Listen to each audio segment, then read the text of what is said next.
So what's up, man? Nothing. Man, I ain't seen you in a couple days, boy. What you been up to? The same thing. Man, I heard your father was telling me that you was highly upset because the Chiefs lost, man. Yeah, but I was alright cause they won 2 Super Bowls in a row. But grandfather, I wanna ask you some questions. You want to ask me some questions? Yeah, What? some questions. Kind of. Serious questions. All right, go ahead. What's up? Right here. Oh man, you came prepared. Go ahead. Alright, so my mom and everyone would tell me that you were in school, but one day when you called, I looked over my mom's shoulder and saw a Kentucky jail. Can you explain that, please? Wow, man, you. How old were you then? I was 6. 6 years old, man. Listen, man. I made some mistakes, Hudson, and you're old enough now to understand because by you asking me these questions, I can't lie to you. Um, I was stupid. I made some stupid choices in life, and it cost me. And yes, I was in jail. I was in jail because I broke law, and that's what I don't recommend people to do. You have to follow laws in society. I was young, I was wild, and I was stupid, and I was selling drugs, and I got locked up. Grandfather, before we start, I would like to thank you for letting me ask you questions that have been bothering me all my life. Oh, and please no capping. I'll never lie to you, grandson. You know you're my grandson. I'm not gonna lie to family because I don't like liars. Liars lied on me and put me in jail. Go ahead. But Why did you why did you decide to live the way you did back then? again, I say this, Hudson. Coming up a young man, you know, you was attracted to money, fast cars, hanging out with your buddies. We didn't have a plan. We know what we wanted, but we didn't have a plan. And in life, you have to have a plan, a blueprint. You can't just get it and just say you want it. You got to earn it. You got to work for it. I didn't work for it. I tried to find the easy way out, and the easy way out don't pay off. It cost me. It cost me. That's why I was in jail. What was your life like before you got involved in that world? I had a good family. You know, my mother. I grew up with my mother, a single mother. She was strict, but I had supportive family and loved ones. You know, I don't have an excuse for me to go to the street. Like I said, it was out of rebelliousness and it was out of stupidness why I turned to the streets and trying to run with false friends, people that I thought was my friends. Did you feel like you had other choices, or was the only way? As a young man, I had no guidance, and at the time that seemed to be the right way. Now that I gotten older, I look, this is a beautiful country. It's a capitalist country. It's a country that if you have a dream and an idea, you can do that. You can achieve your goal. You know, hmm Were you ever scared of what could happen? I was scared at sometimes and I didn't care sometimes because when you're in the streets, you can't show fear. I had a don't give a damn attitude. If I get killed, I get killed. And with that stupid, insane mentality is what kept me going. You know, I look back at it now, that was crazy because it was just dumb. What did you learn from those experiences? I learned from the experience that crime don't pay.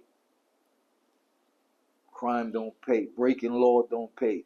Being disobedience don't pay. You have to stay in your plan. You have to stay on track. You can't cut corners in this world. You know, for a minute it seems like it's good, but in the end, you're gonna lose.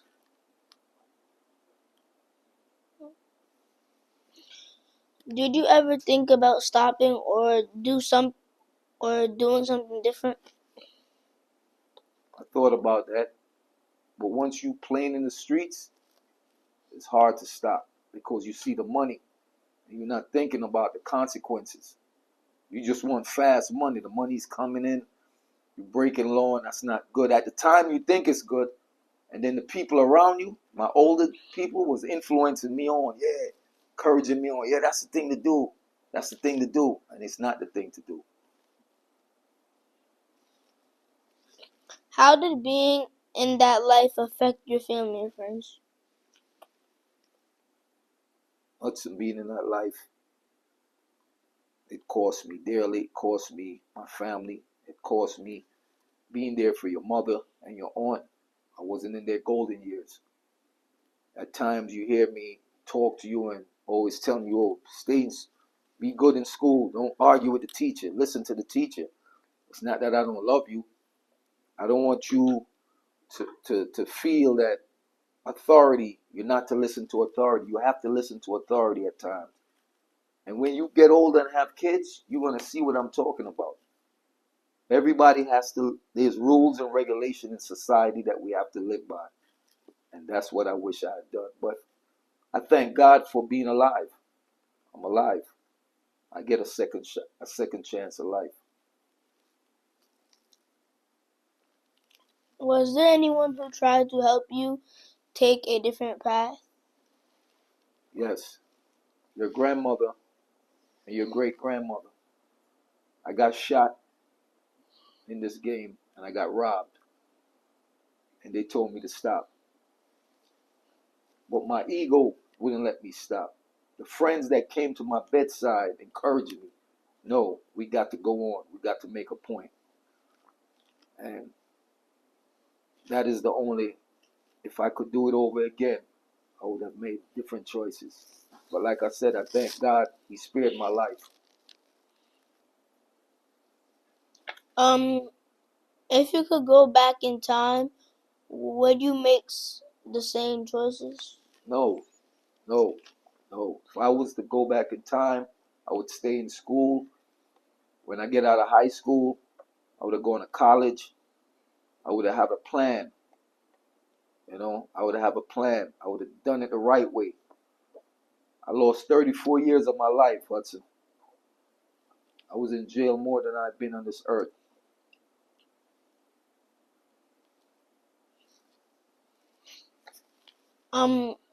What advice would you give me making good decisions in my life? I would say, Hudson, now that you're asking me these questions, means that you know what's going on. Your generation today are very smart. You all are very intelligent. You all are knowledgeable, but you all lack the wisdom. The wisdom is where people like me, the oldest guys and women, supposed to direct the youngsters, but they don't, because some of my peers, they trying to compete with the youngsters, and that's bad, and there's a void. So what I would tell you, Hudson, is to continue to do what you're doing. You're very smart with the computers. I'm not. I had to ask you some questions sometime, right or wrong. Right. Many times you helped me with the phone, and it was embarrassing, man. I had to give you a candy to tell you, hey, y'all don't go blow me up, remember? And I love you all. You and your cousins, y'all are computer. I watch how the kids today, y'all are on the computer. And that's a beautiful thing. I would tell you all, just stay focused, because education, you all are the infrastructure of society, your generation. What do you think my generation can do to avoid the streets? Your generation can continue to do and utilize this new technology, utilize this computers, learn this Star Wars intelligence that we're getting ready to go into, that we're into. It is all new to me. I don't know. I still don't know. And it's hard to grasp, but with your generation, y'all, it's easy for y'all. I'm just asking y'all to just to tell you and your friends, man, look, education open up doors. It'll open up doors for you. And you all are the next president, you all are the next vice president, Y'all are the next corporate presidents, the next organizations, business. Your generation is going to fulfill that. Doctors, lawyers, and trust me, you can't lose with education and following the rules and regulations. I have some more questions to ask you.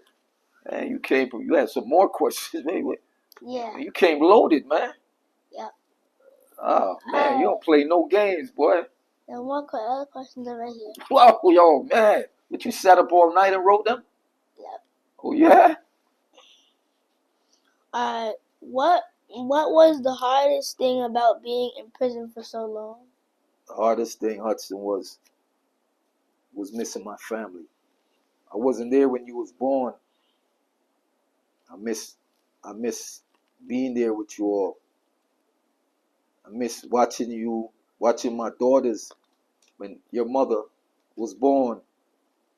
Cause I was there when your aunt was born, and I call it a drunken walk, when the baby walk and they fall down. I wasn't there for your mother, and it hurt my heart. That's why with you, you're special to me. You know, I want to make you and your cousin Austin. I want to make sure that I'm there for you all. You know, and enjoy it the moment. I can live vicariously through you. I love you both. What do you think made people in your generation turn to the streets? The love of money, the love of ignorance, the love of arrogance, the love of stupidity. That idea of feeling that we are on top of the world and because you're making money that you're better than the next man. Those are the qualities and traits that are a downfall. And we don't respect one another. We have to respect life. You know? Do you ever try to talk you... Wait, did anyone ever try to talk you out of that life, and what would you tell someone my age now? Yes. Remember you asked me that earlier and I told you I got shot, I got robbed out of town. Your grandmother, your great-grandmother, and your grandmother told me, stop. Stop what you're doing. You don't need to do no further. You have more than enough. But my ego wouldn't allow me to stop. I had people coming in from all states by my bedside and was upset. And again, I regret that because had I just turned away from it, I wouldn't have given the government 34 years of my life. What do you think is the best way to help kids stay on the right path? Today, because of y'all are so intelligent, smart, and knowledgeable, and because there's a void between the elders and the young, respect is an important thing. I try to tell people, my peers, that when you talk to a young man or a woman, you have to respect them. You don't have to like somebody to respect somebody, but you have to respect them because you all have your own mind and you all are computer savvy. And especially when elders are not doing what they're supposed to do. What example do we set for you all? Because you all look and you all watch and you all see that they're not doing the right thing. They say something out their mouth, don't do this, but then they do it. So it's confusing to you all. Me personally, I try to lead by example. And I hope that I tell them, I don't tell people what not to do. I just tell you all, look, try this other way, education. Because the more education you get into, it opens up doors. And now you have something to qualify. Do I want the street or do I want to stay in school and get my degree? And they answer their own question. If you could go back in time, what would you do differently? Stay in school.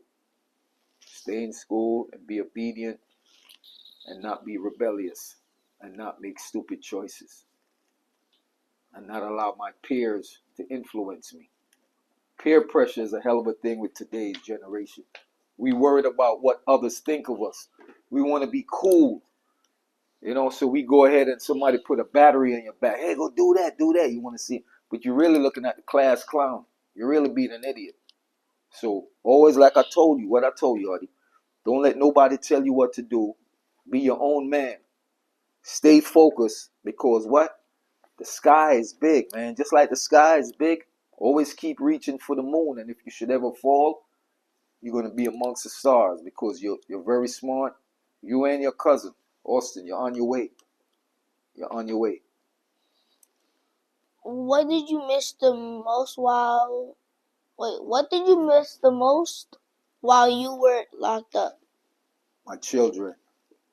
There's Michelle, my first daughter, my son Michael, your mother, Taylor, and Elon. I miss being around you all. I miss being there with the grandkids. I have 10 grandkids. It's 10 of y'all. And I'm enjoying every moment of it now, watching you all. You know? What helped you stay strong during those 34 years? Well, in the beginning, being locked down, I was locked down in the hole for 12 months. I was locked down in the hole for 18 months. And in that time, I had to find myself. I had to come in terms and realize that I had to get myself together. I had to realize that moping, feeling sorry for myself is not going to do it. I found my spirituality, meaning that I came in good grace with God. I asked God for forgiveness. Once I did that, I started educating myself. Once I started that, I started learning law. I started working out. So with all these accolades that I accomplished, I feel better with myself. And now I was able to take hold of my life so I could move forward. How did being in prison change the way you think about life? Being locked away in a cage, because that's what I call it, a cage, although literally it's not a cage, but you're locked in a place with all type of men. I was in the federal system. To me, the feds is like the United Nations, because there's so much different culture of people. And with that, you meet in many different people that you have to learn to deal with. It also let me know that I couldn't do what I want to do. I got to go to the showers when a man tell me to go to the showers. I can't go to the visit when I want to. So my freedom was taken away from me. I realized that it don't matter. Although I had seen $1 million over my times, it meant nothing. No money in this world can take away the price of your freedom. And I didn't have my liberty and not being able to move around. That's the greatest gift God give man, and that was his freedom. And mine was limited, and I was limited. I'm in a 6x10 cell with another individual who's farting, feet stink, and you have to deal with that. These are what I had to deal with. And at night, I put my head in my pillow, tears come down my eyes, you know, and it was miserable. It was miserable, you know. What is the most important lesson you want me and other kids to learn from your experience? That crime don't pay. Selling drugs don't pay. Using guns don't pay. Carrying guns don't pay. Assaulting people don't pay. Killing don't pay. You know, there's no such thing as no gangster. And that's what a lot of my peers, they got the youngster generation thinking, yo, that's gangster. You must go shoot somebody. That's gangster. You must go chop somebody. Nah, it's not. There's nothing gangster about that. You're creating a demon. And do you know that we wasn't born like that? Those are learned behaviors that are bad behaviors. And that's because guys that is my peers are misleading the youths. How is it that we want to say that the powers to be is suppressing, or the whites is suppressing you, when we are our own self, our own pain and suffering to each other? You know, it's sad. It's sad. The African proverbs is we shall overcome, but it's not no we no more. It's I. Everybody's for self. Grandfather, I want to say this from my heart. We all love you, and before you slip again, call me and we'll talk. I love you. Love you too, man. You got more? Yes, last one. What is it? Grandfather, I want to thank you for not capping and giving me clarity and closure for my mind. How do you feel now? Did I answer the questions you wanted me to answer? Yep. I mean, you don't have to wonder no more, because I remember the day we were driving in the car and you did say that to me. You say, grandfather, where were you? And I asked you, because I knew your mind was working, and I said to you, what you mean, where was I? You said, where were you all them years? I said, where did your mother tell you? What did you tell me? I said, where did your mother tell you to do? And what did you tell me? Remember what you told me? You said your mother said I was where? Boarding school. In boarding school, right? And then you said what? You said, I saw it said Kentucky. You said you looked over her shoulders and saw Kentucky. That's when I realized that you're a little young brain. Your brain was on overdrive, everybody. That's why you are the perfect example why I know that the youngsters today are very intelligent and very wise, very smart. And that's why when I talk to all of y'all, I talk to y'all like I'm talking to little people. I'm going to give you all respect first. Because a child knows when somebody cares about them. A child knows when somebody loves them. It's just like when you come around a dog can smell fear. When he goes at the guy, that's the guy. It'd be 4 guys, right? And you tell her, no, don't worry, he's not going to bite you. And then one guy is scared because his whole insides is scared. And the dog, and he takes off and runs. That's keeping it real. I'm just telling you. So always remember this, and I'm proud of you. Now that you asked me those questions, I just want to let you know that my heart is moved, and I love you, man. Bring it in, bring it in, bring it in, bring it in, bring it in. All right. I don't know. I didn't get. Maybe we can cut out the other part with the tear part or something. I came out.